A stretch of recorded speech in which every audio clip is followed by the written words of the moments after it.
이 시간 우리 하나님의 말씀 함께 보도록 하겠습니다. 하나님께서 오늘 주신 말씀은 마태복음 2장 1절에서 12절 말씀입니다.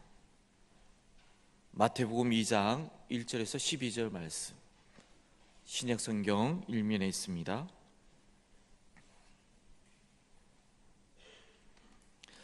하나님의 말씀 봉독해 올리도록 하겠습니다.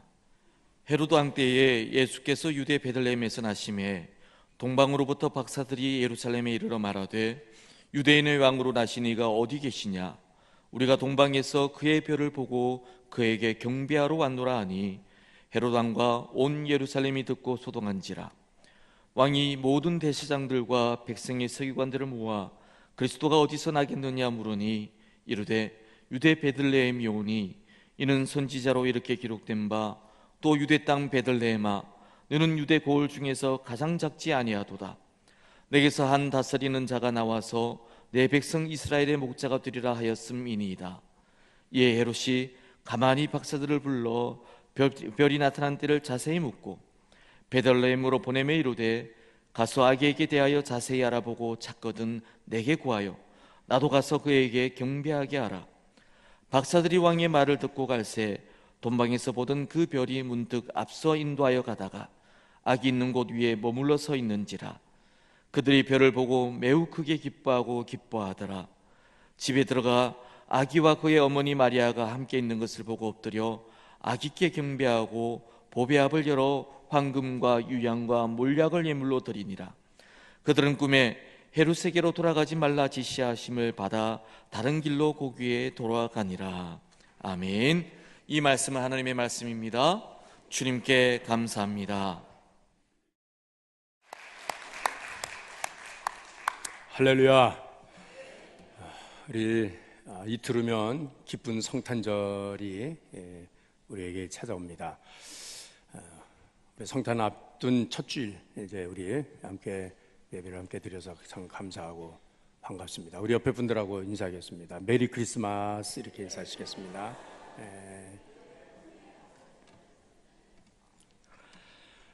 저는 저의 어린 시절에 성탄절을 이렇게 떠올려 보면 가장 제 마음에 이렇게 남는 그 성탄에 대한 추억은 성탄 추리를 이렇게 세우고 그 꼭대기에다 항상 큰 별을 붙이는 것, 그 성탄의 별이 생각이 납니다. 예배당 바깥에는 또 오색 전구로 아름답게 이렇게 장식을 하고 또 교회 제일 높은 곳에다가 또 큰 별을 이렇게 붙입니다. 여러분, 성탄의 상징들이 많이 있지만은 이 성탄의 상징은 아무래도 이 성탄의 별이다 이렇게 생각을 합니다. 제가 이 별에 대한 이야기를 좀 이렇게 찾아보는데 전에 보지 못했던 그 글을 하나를 찾게 됐습니다. 헝가리 출신의 철학자이고 유대사학자인 제르지 루카치라는 분의 그 소설의 서론이라고 하는 그의 책 그 맨 앞에 이런 대목을 기록한 걸 보았습니다. 별이 빛나는 창공을 보고 갈 수가 있고 또 가야만 하는 길의 지도를 읽을 수 있던 시대는 얼마나 행복했던가.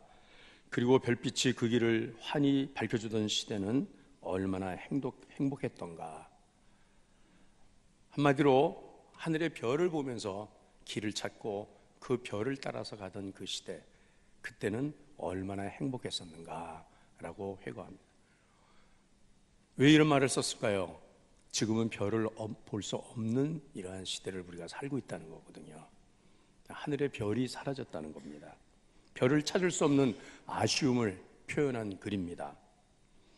굳이 성탄절이 아니라 하더라도 우리는 어린 시절에 우리의 추억을 되살려 보면은 한여름밤에 넓은 마당에 멍석 깔개를 알고 거기에 친구들과 또 형제들이 이렇게 누워서 밤하늘을 올려다보면은 그 밤하늘의 별들이 무수히 빛나고 있지 않았습니까? 그런 가운데 별 하나가 별똥별이 집니다. 유성이 떨어집니다. 그걸 보면은 지금 또 한 사람이 세상을 떠났구나, 그렇게 이야기를 했죠. 왜냐하면 별은 한 사람이 세상에 왔다가 또 사라지는 것을 보여준다고 그렇게 어른들이 가르쳐 줬기 때문인 것입니다. 이 어렸을 때 보던 이 별들이 이제는 시야에서 사라졌습니다. 많은 별들이 보이지 않습니다.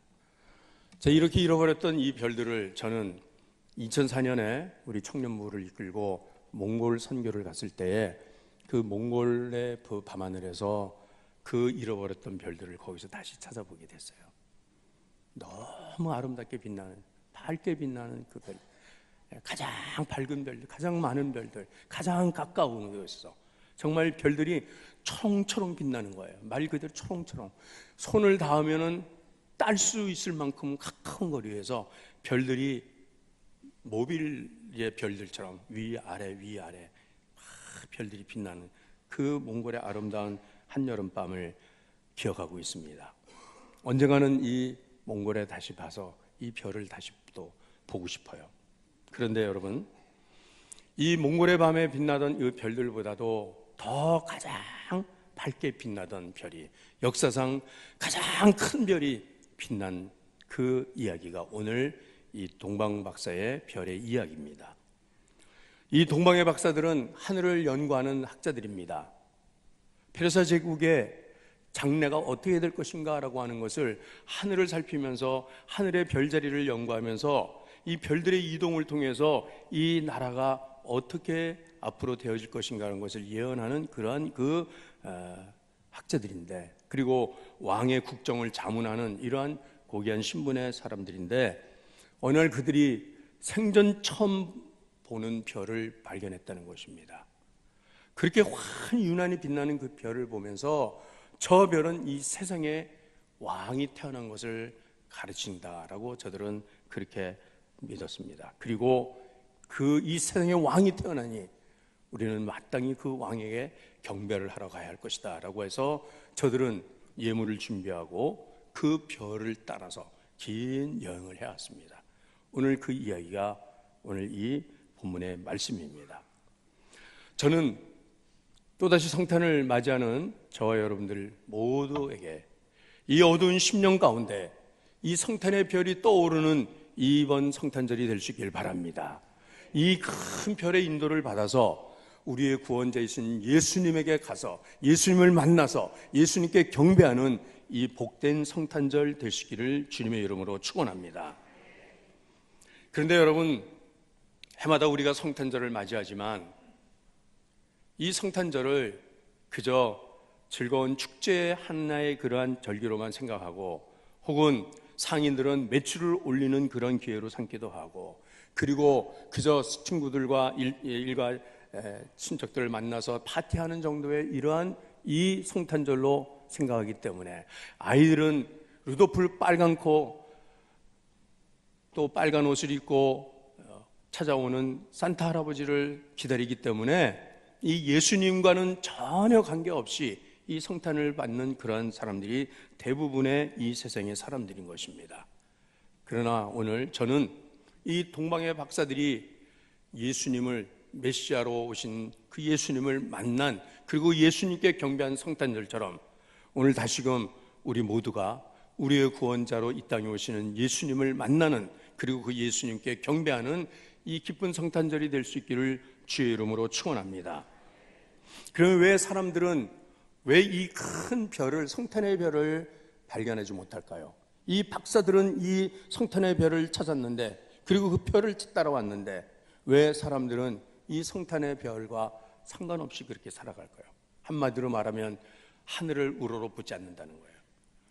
하늘을 향하지 않는다는 거예요. 저들의 관심과 저들의 시선은 항상 땅에, 이 세상의 것, 그것 찾기에 급급하다 보니까 하늘을 볼 겨를도 없고, 그러다 보니까 별을 보지 못한다는 거죠. 그래서 별 볼 일 없는 인생을 살아가고 있다라고 하는 것입니다. 자, 현대인들은 더군다나 별 볼 일이 없는 삶을 사는 것 같아요. 너무나 분주해요. 너무나 바빠요. 하늘이 있는지조차도 몰라요. 그 하늘에 빛나는 별이 있다는 것도 생각하지 못합니다.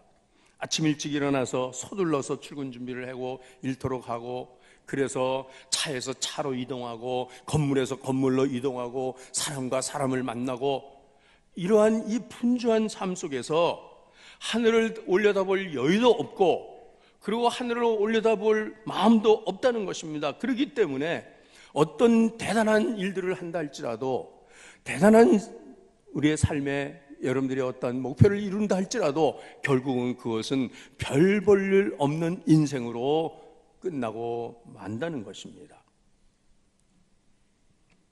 왜 우리의 눈에는 별이 보이지 않을까요? 왜 우리의 시야에 별들은 사라졌을까요? 여러분, 어린 시절에 보았던 그 수많은 별들 왜 지금 보지 못합니까? 많은 사람들이 그렇게 말합니다. 공해 때문에 그렇다고. 공해 때문에. 맞습니다.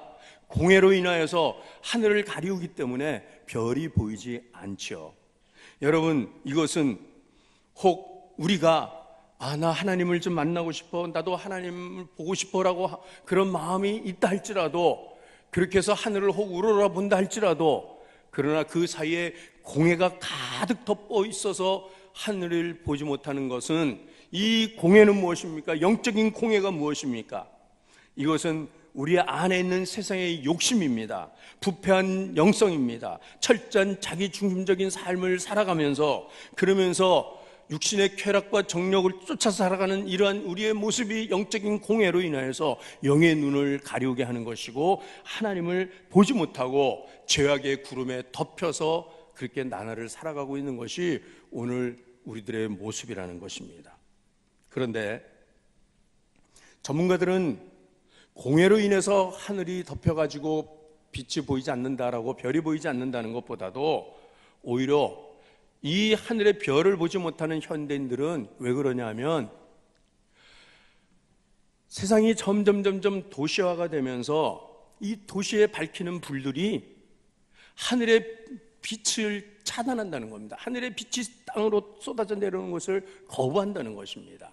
지금 여러분들 앞에 지금 한 그림이, 지금 사진이 보이고 있는데, 이 사진이 어떤 사진이라고 생각하십니까?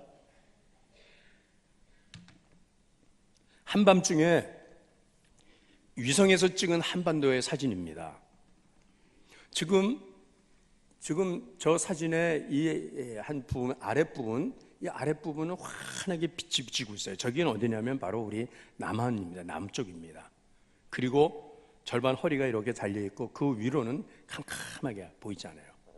그러니까는 북한은 아직 발전이 안 됐고 개발이 안 되고 도시화가 안 돼서, 그래서 이 도시의 불빛이 밤에는 비치지 않는다는 거예요. 그렇기 때문에 캄캄해요. 그러나 남한은, 전 남한이 다 이제는 도시화가 돼갖고 빛을 불의 성으로 빛나요.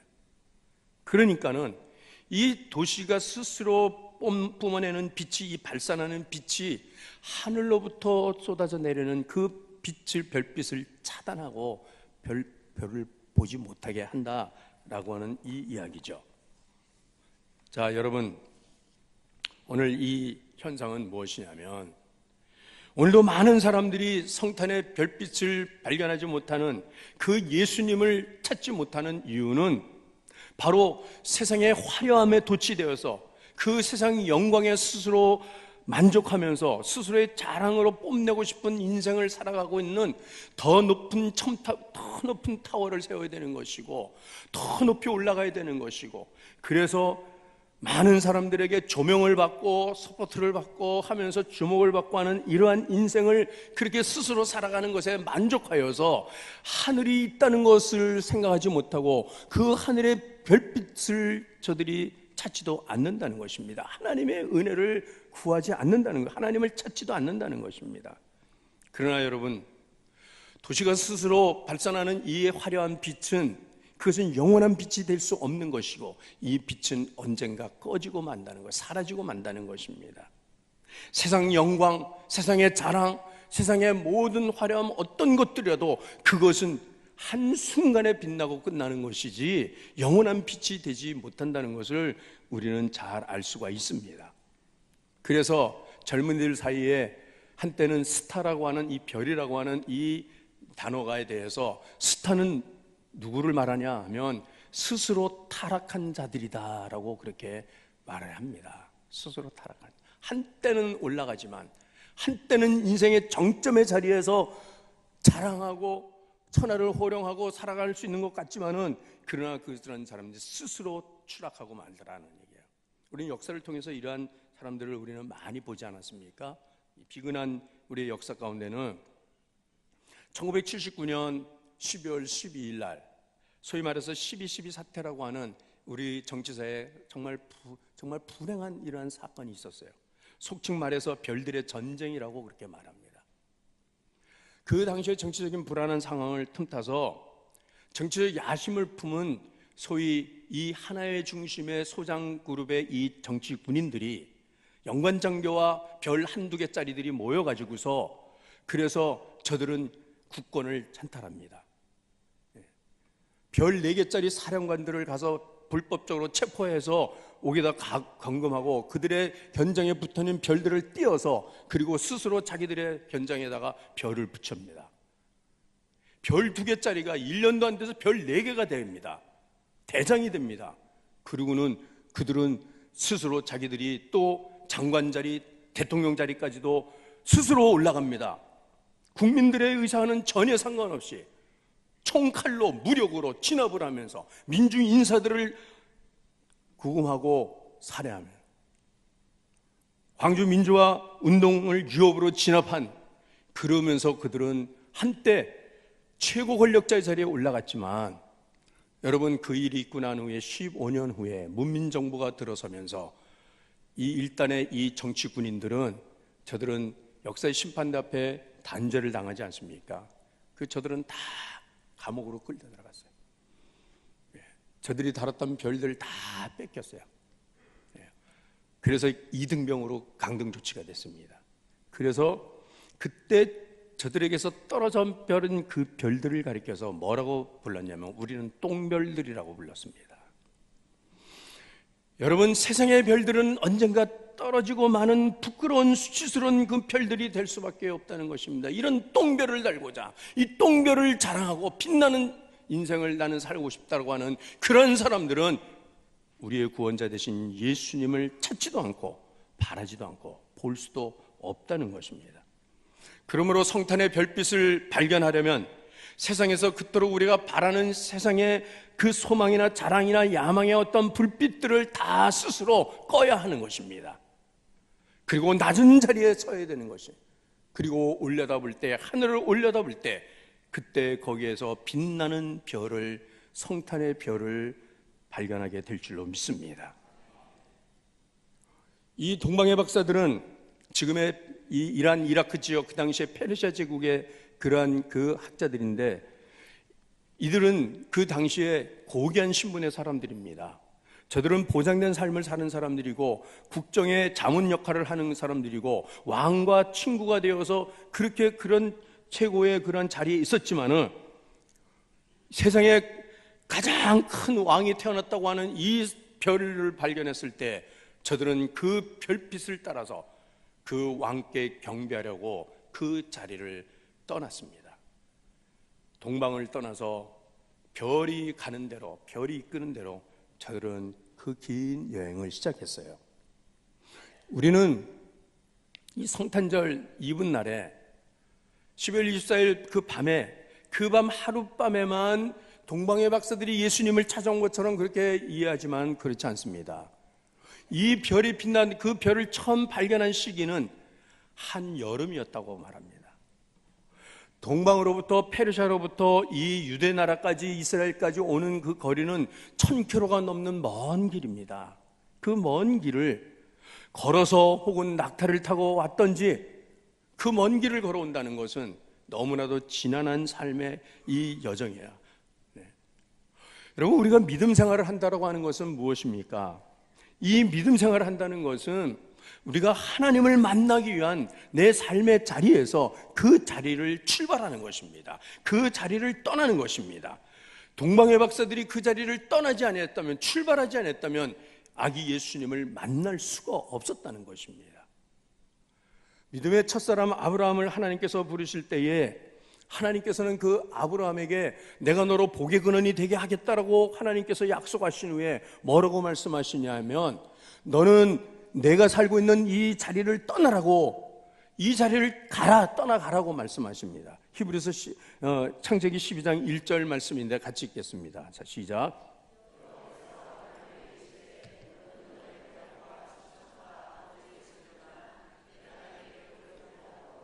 아멘. 너는 너의 고향과 친척과 아버지 집을 떠나라고 말합니다. 동방 박사들이 떠나지 않았으면 아기 예수님을 찾을 수가, 만날 수가 없었다는 것이죠.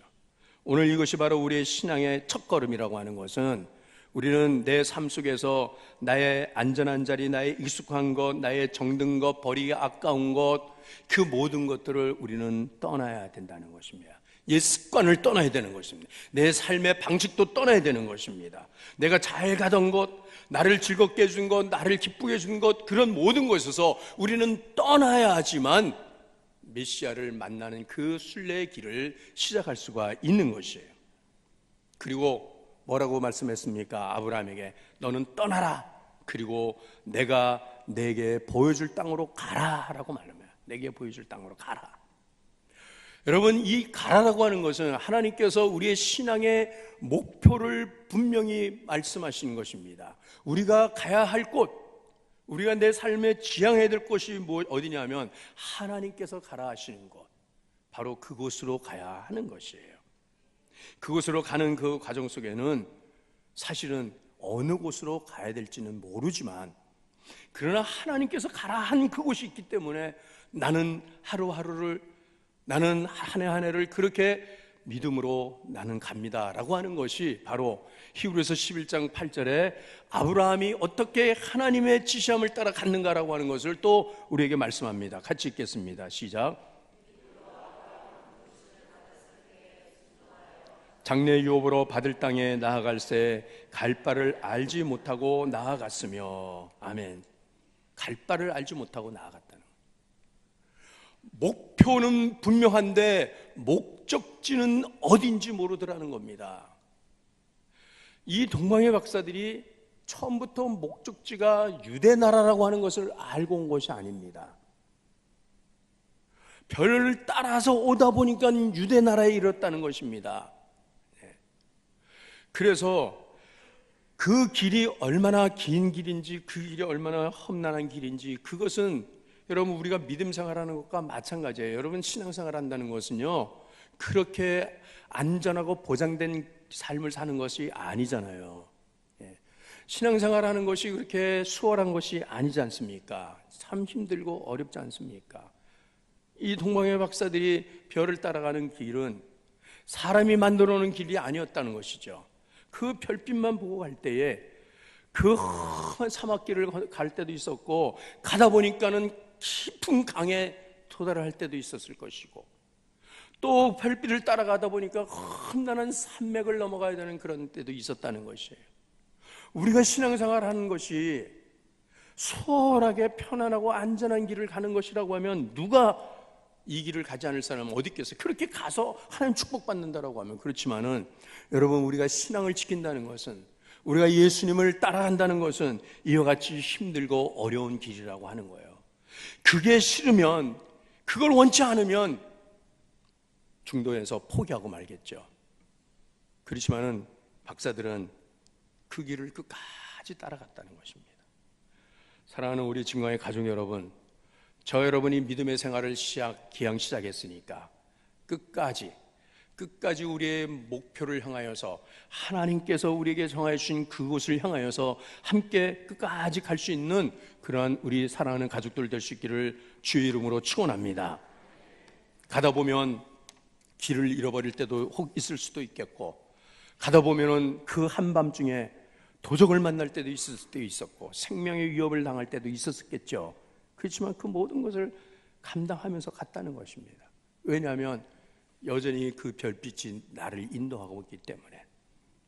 우리가 환경적으로는, 경제적으로 여러 가지 어려운 일들이 많이 있지 않습니까? 우리 영혼의 도둑인 사탄이 우리를 공격하고 우리를 넘어뜨리고 우리가 가는 길을 중단시키려고 하고, 그렇지만은 그럼에도 불구하고 오늘도 우리는 이 길을 따라가는 것이에요. 이 길을. 무엇 때문입니까? 동방의 박사들이 왜 그렇게 그 길을 감수하고 갔습니까? 결국은 구원자로 이 땅에 오신 아기 예수님 그 메시아께 경배하려고 메시아를 만나 그 주님 앞에 예배하는 그러한 사람이 되려고 끝까지 그 길을 갔다는 것이에요. 그렇다고 하면은 여러분, 오늘 우리의 신앙의 목표는 무엇입니까? 우리는 우리 주님께 예배하는 자로 살기 위함이라고 하는 거예요. 이 자리에도 우리가 왜 나왔습니까? 우리는 주님을 만나기 위해서 나온 것 아니겠습니까? 여러분, 우리가 이 자리에 나와서 세상의 영광을 얻을 수가 있겠어요? 이 자리에 나와서 우리가 예배 한 시간 보고 간다고 하면은 하나님께서 온갖 화려한 모든 것으로 내가 바라는 것들, 그것들로 하나님께서 우리에게 주신다고 그것 때문에 이 자리에 나왔겠습니까? 아니죠. 우리의 목적은 바로 하나님께 예배하는 자라는 거예요. 예배하는 삶을 살겠다고. 그렇게 해서 오늘 여기까지 우리가 이르게 된 줄로 믿습니다. 그런데 이 동방의 박사들이 유대 나라에 이르고 보니까 이 나라에 유대 나라의 왕으로 나신 이가 있구나라고 했을 때, 그때 저들은 당연히 유대 나라의 왕이 태어났다 하면 왕궁의 예루살렘 왕궁에서 태어났을 것이다 해서 저들은 그때서부터 하늘을 보지 아니하고 왕궁을 찾아갑니다. 사람들에게 물어서, 그리고 그 화려한 왕궁에 들어가서 헤롯 왕을 만나고 세상의 왕을 만나고, 우리는 유대 나라의 왕으로 태어난 이를 만나러 경배하러 왔다고 그렇게 말을 하지 않습니까? 이 헤롯 왕은, 유대 나라의 왕은 자기인데 이 나라의 새 왕이 태어났다고 하는 소식을 들을 때에 그는 그 왕을, 그 새 왕을 죽이려고 하는 그 음모를 품게 되지 않습니까? 그리고서는 이 박사들에게 이 예루살렘 이 왕궁에는 태어난 새 왕이 없다.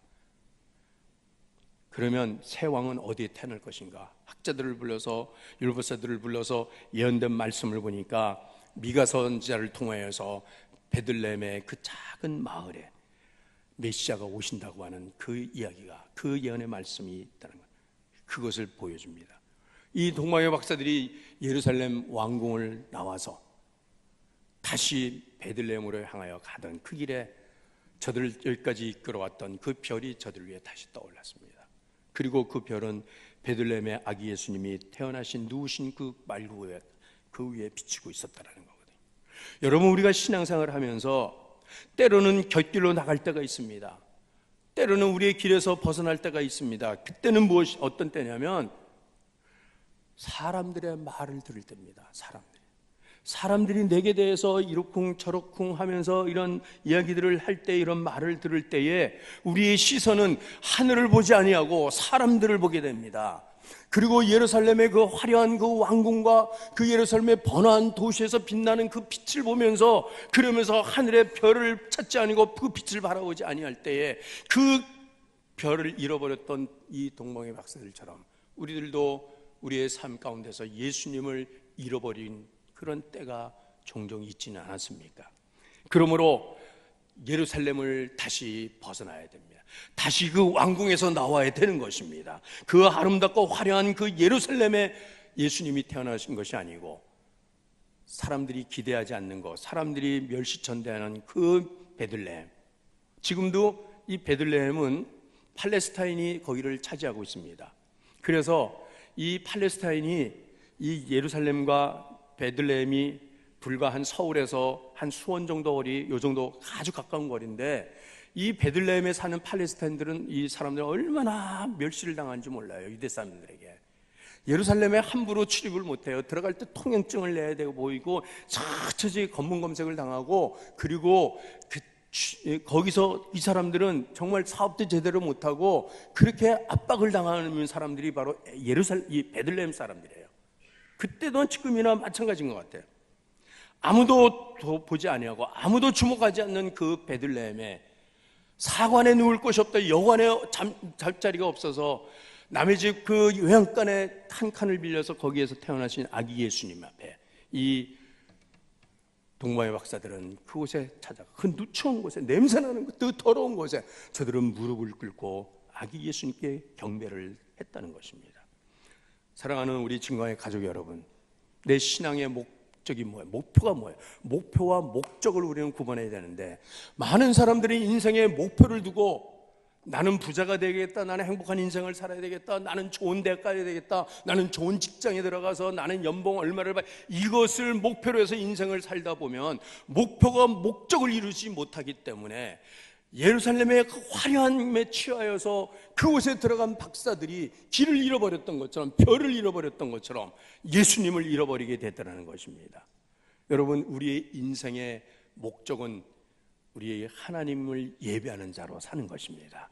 우리의 구세주 되신 예수님께 경배하는 것이 되어야 한다는 것입니다.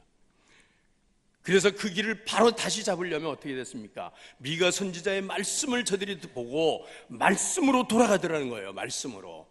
우리의 믿음의 길을 바르게 잡을 것은 바로 하나님의 말씀입니다. 말씀으로 돌아와야 한다는 것입니다. 그래서 저들은 그 말씀을 믿고 그 말씀을 따라서 베들레헴을 향하여 갈 때 다시 하늘의 별은 나타났고 그 별이 저들을 예수님이 계신 곳까지 이끌어 갔다는 것입니다. 우리 진광의 가족 여러분, 우리 믿음 생활하다가 혹이라도 실망하거나 시험 들거나 지금 주저앉은 가운데 계신 분들은 없습니까? 내가 하나님의 말씀을 다시 붙들어야 됩니다. 다시 하나님 말씀으로 돌아가야 합니다. 그래서 그 말씀으로 나의 갈 길을 다시 찾아야 한다는 것이에요. 그럴 때 성령님께서 우리를 이끌어 가실 것입니다. 그럴 때 성령께서 우리 길을 인도하실 것입니다. 그렇게 해서 만난 그 예수 그리스도 앞에 저들이 겸손히 경배하며 온갖 귀한 예물로 주님 앞에 드린 이 성탄절, 여러분, 이 성탄의 이야기는 여기까지 해도 충분합니다. 그러나 오늘 마태는 저들이 이 박사들이 예수님께 경배한 이후에 저들의 행적을 우리에게 다시 소개하기를 어떻게 말합니까? 그 박사들은 그날 밤에 예수님께 경배하고 그곳에서 하룻밤을 지낼 때 꿈을 꾸는데 성령의 지시를 받기를 헤롯에게로 돌아가지 말라. 헤롯에게 돌아가지 말라. 예루살렘으로 다시 가지 말라. 이 헤롯의 음모가 기다려 있고 이 헤롯이 베들레헴에서 아기 예수님을 우리가 경배하고 왔다, 어느 집에서 그 예수님이 있다라고 하는 그 정보를 헤롯에게 줄 때 이 헤롯은 병사들을 동원해서 그 아기 예수님을 죽이려고 하는 그 음모가 있었다는 거잖아요. 그렇기 때문에 그렇게 가면은 대접도 받고 그 박사들은 거기에서 귀빈 대우도 받고 좋은 상도 받고 다 할 수도 있겠지만은 그 모든 것들을 거부하고 저들은 헤롯에 가지 말라는 그 성령의 지시를 받아서 저들은 어떻게 했습니까? 다른 길로 돌아가더라는 겁니다. 다른 길로. 여러분, 여러분이 예수님을 만난 사람이라면 이제부터 우리는 다른 길로 가는 사람이 되어야 합니다. 세상 사람들이 다 가는 곳 가서 우리가 대접을 받을 수 있고 영광을 얻을 수 있고 세상 모든 사람들에게서 존경을 받을 수 있는 그런 길로 가는 것이 아니라 세상 왕이 줄 수 있는 그것을 우리가 얻고자 가는 것이 아니라 우리는 예수님을 만났으면 이제부터 다른 길로 가라라고 하는 말씀. 성도의 삶이 무엇입니까? 성도라는 뜻은 다르다는 뜻입니다. 다른 삶을 살아가는 것이 바로 성도라는 뜻이에요. 그러므로 오늘 이 박사들은 성령의 지시를 받아서 그 뜻을 순종하고 다른 길로 돌아갔어요. 다른 길로 가는 길, 그 길은 또 더 얼마나 더 어려운 길이었겠습니까? 그 길은 더 얼마나 힘든 길이었습니까? 한번 왔던 길을 가는 것은 수월합니다. 이미 그 길을 익숙히 알고 있기 때문에. 그러나 다른 길을 가는 것은 처음 가는 길입니다. 여러분, 우리의 신앙생활, 우리의 믿음의 여정이라고 하는 것은 누구나 다 처음 가는 길을 가는 것입니다. 그 길은 힘들고 어려운 길입니다. 그러나 그 길은 생명으로 인도하는 길이라고 말씀하셨기 때문에. 마태복음 우리 7장 13절 14절 말씀 함께 읽겠습니다. 시작. 넓어 그리로 들어가는 자가 많고 생명으로 인도하는 문은 좁고 옆차가여 찾는 자가 적음이라. 여러분, 우리 믿음 생활 힘들고 어렵지만 다른 사람들이 다 외면하지만 내 주변에 있는 친구들, 가족들, 모든 사람들이 손가락질하고 비웃고 조롱을 한다 할지라도 여러분, 우리가 예수님 만났기 때문에 오늘 예수님을 믿는 사람으로서 우리는 좁은 길로 가야 한다는 것이, 힘들고 어려운 길로 가야 하는 것입니다. 그럴 때에 그것이 바로 우리로 생명의 길로 인도하는 것이고, 우리의 본향 천국으로 돌아가는 그 길로 우리를 바르게 우리를 인도해 주실 줄로 믿습니다. 성탄을 준비하는 우리 증오의 가족 여러분, 우리는 세상의 빛에 매혹당하지 마십시다. 세상의 화려함에 사로잡히지 맙시다. 오직 하늘을 올려다볼 때 우리를 여전히 우리 앞에 비춰주는 그 우리의 구원의 샛별 예수 그리스도의 그 별이 우리를 인도하실 것입니다. 그 길을 따라가십시다. 그리고 주님을 만나 다시 한번 나의 구주십니다, 나의 하나님이십니다, 나의 가장 귀한 것으로, 나의 최선의 것으로 하나님께 경배하는 것으로, 이것으로 내 모든 내 신앙의 위로가 있고 그것으로 나에게 보상이 되어진다는 것. 우리는 하나님께 예배하는 것으로 보상이 되는 사람이라는 것.